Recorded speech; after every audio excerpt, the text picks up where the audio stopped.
stop. Do you want to catch big tuna this year? A personal best?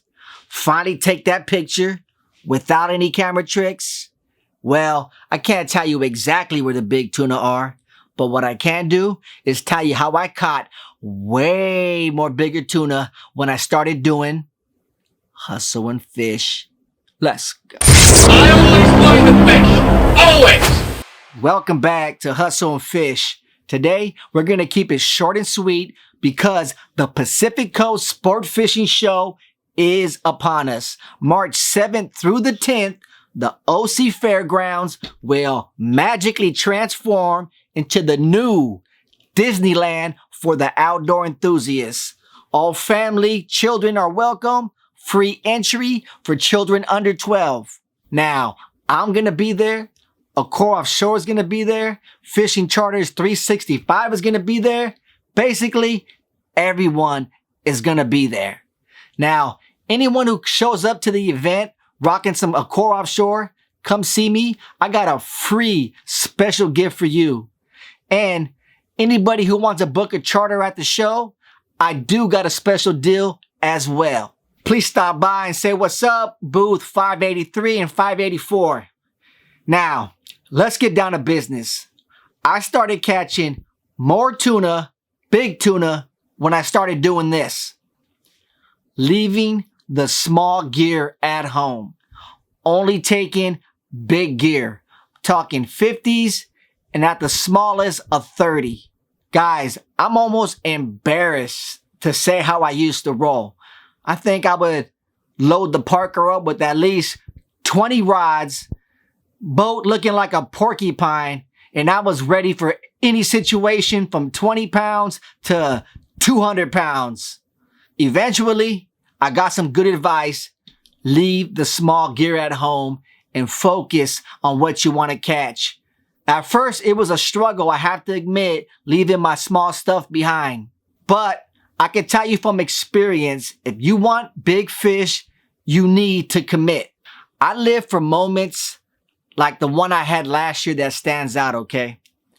I had an older couple. I would guess they were in their mid-60s, okay? Biggest fish they ever caught was something in the trout zone, like a big lake trout. Booked a charter with Fishing Charters 365, and we hit Tanner Bank on that trip and caught them a fish of a lifetime, okay? They will never forget me, that fish, in that moment. On a side note, let me tell you how I caught that fish because that technique is kind of my secret sauce. I share a lot of information and I kind of keep this one in the sleeve, but I'm going to share it with you guys because last year it was just working phenomenal. So picture this situation, okay? I'm out in the grounds.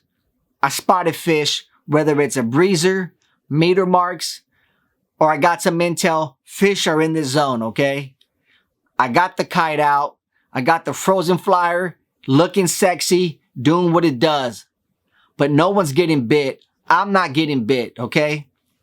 In that situation, what I've been doing is I'm not going to leave the zone, but what I'm going to do is work the zone.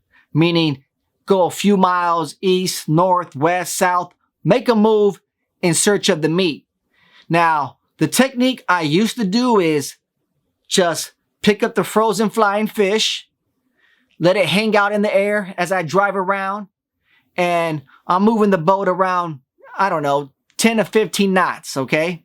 What happened out of desperation in time wasn't that trip, but another trip was I was in the tower and I just, out of desperation, like I said, I just grabbed a rod and I threw out a Mad Max and was going to the next zone.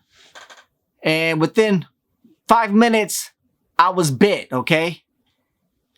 So what did we do?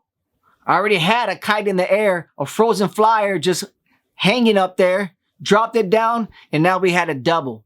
And the same situation happened with these older folks. Threw out the Mad Max, made a quick move, maybe 2 miles, and I was bit. I find that having small gear on the boat is just temptation to go small, you know? Temptation see a patty and want to waste time. Temptation, small meter marks or small fish, and you got the gear for them, and you just want to get something small. And catching big fish, guys, is extreme focus and dedication, especially when it's tough out there, especially when no one's catching big fish or the counts are low. I find that having no fish on the deck just makes me that much more hungry, puts a lot more pressure on me, opposed to, you know, I'm not going to say I get less hungry when there's blood on the deck, but you do have a sense of relief. Like, oh, we got some blood on the deck. Anything else is just a bonus.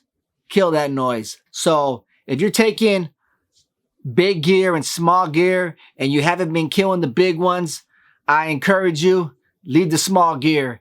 Just take the big stuff. It's going to make you work harder. It's going to make you relentless. It's going to make you do everything a little more extreme, okay? That's my experience.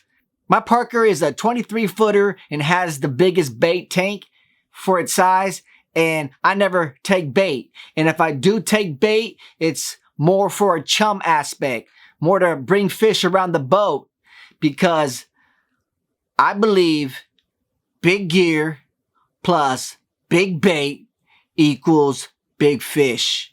Real quick, I want to shout out last week's winner, Robert Castillo, who weighed in 187 pounds on a tuna that we taped out at 186. Congratulations, Robert Castillo. I'm going to send you a message and let you know how to redeem your prize. Now, for today's contest, anyone that could guess the weight of this tuna right here. Yeah, the fishing trip of a lifetime. Leave your answers in the comments.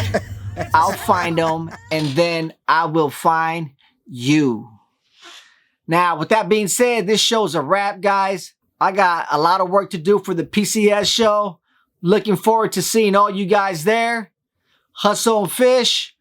Let's go. I always love the fish. Always.